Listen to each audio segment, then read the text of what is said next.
Hello, lovely people. Welcome to my non-fiction November TBR. Dooby dooby dooby dooby dooby dooby dooby dooby dooby doo. Dooby dooby dooby dooby dooby dooby dooby dooby Sophie Vlogs. Non-fiction November is one of the highlights of my reading year. I get extremely excited about it every time. Now that the words have been released, I've had a little squirrel through my TBR stacks and I've come up with some ideas of what I might pick up.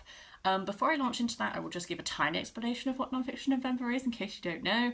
It is a reading initiative that is run by a book olive, and the whole point is just to read more nonfiction than you normally would. So, if you read one nonfiction book this month, congratulations, you've taken part in Nonfiction November and you've absolutely smashed it. I do enjoy reading nonfiction. I'm like a solid third of my reading is. Sometimes I try over November to flip it so that the majority of my reading is nonfiction. I don't know what I'm going to do this year, but I found the word prompts a little challenging this year, and that's only because they just don't tap into books that I already own. However, I have made it work, so I'm just going to talk to you about what I'm planning to read.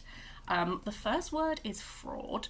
The book that I have to read for this is one that I talked about in my autumn TBR already, and that's Bard of Liberty, The Political Radicalism of Iolo Morganwg by Geraint H. Jenkins.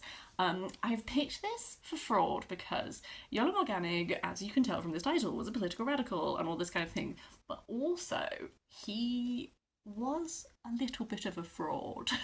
Because he essentially came up with some stuff and then he lied and pretended that it was like druidic. He founded the Gorseth and all of this stuff, and a lot of what the Eisteddfod and that kind of thing, like a lot of the costumes and the what the bards do and all that kind of stuff is all based on stuff that Iolo Morganwg came up with. He was also a political revolutionary and all that kind of thing, and I'm really excited to learn more about that side of his life because I don't know it in super detail, but I do know that he forged a bunch of writings and said that they were really old, and then loads of people believed him, and then it turned out it was just him. So I thought it would work well for fraud. For capital, I have gone for Istanbul, A Tale of Three Cities by Bettany Hughes. I know that Istanbul is not the capital of Turkey now, but it did used to be the capital of Turkey, and therefore I feel confident I'm just going to go for it because I couldn't think of anything else. This one is a bit of a chunker. However, I love Bettany Hughes. She's one of my favourite historians. I just feel like that she both writes and presents in such an engaging way. It always makes me really excited. This book here is one of Bettany Hughes. It's Helen of Troy, and I loved that. That was a 5-star read. I thought it was incredible. I've never been to Istanbul. I don't know a lot about it. I'm excited when I finish this great beast to know a lot more. She's taking us on a dazzling historical journey through the many incarnations of one of the world's greatest cities. So it's going from the Neolithic to the present, and I'm going to immerse myself. It's probably going to take me a while. This one's going to be a bit of a time investment, but I'm really looking forward to doing that. Another prompt is web, and for that I have remembered our intimacies.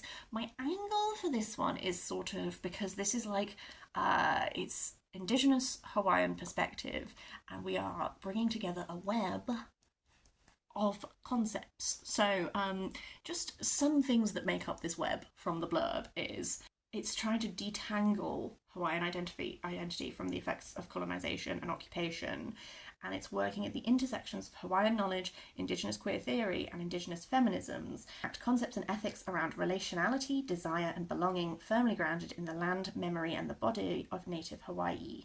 And so I just think that this sounds like that we are weaving together a web of different aspects to look at contemporary Hawaiian identity through a feminist perspective, through a queer perspective, and all that kind of thing.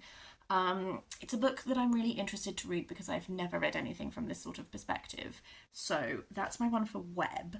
And then for display, I have two ideas. So first of all is Camp, the story of the attitude that conquered the world by Paul Baker, because I feel like camp is, I'm sorry, Susan Sontag notes on camp. So many people have tried to distill the essence of what camp is, and it's nebulous, but also you know it when you see it kind of vibe. And I thought camp is so much about display. It's an attitude, it is how you carry yourself, how you present yourself. camp media is to do with display, you know, all this kind of stuff. So I thought that this would sort of tap into that quite well. And then my other one for display is The Mistress of Paris, the 19th century courtesan who built an empire on a secret by Catherine Hewitt. This is about, and I'm really sorry because my French might not be the best, I think it's pronounced Comtesse Valtesse de la Bine. She was a Parisian courtesan. She was painted by Manet. She inspired Zola. She kept the gossip columns full, but she came from a place of obscurity and rose to become like this massive deal in Parisian society. And I think that so probably that act of taking yourself from humble beginnings to becoming a sensation is so much to do with how you display yourself to the world. I think probably a lot of what this will be looking at is the way that this figure constructed an identity for herself that she was then able to inhabit and be successful within. So I think display is the prompt that I'm most excited for. Or that I think I've probably tapped into in more interesting ways. I think some of these were a little bit of a stretch for me. I found it a bit hard with my books. I would really, really love to hear what books would you pick for these prompts, because I did struggle a little bit, so I would be very interested to hear how other people's little brains work.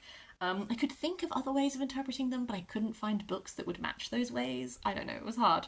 Are you taking part in Nonfiction November? Do you have any non-fiction favourites that you just want to recommend me because they were excellent? All of this and more, please do feel free to leave a comment down below. Otherwise, I'm going to go do some reading, and I hope that you have a lovely day, and I will see you next time for something different.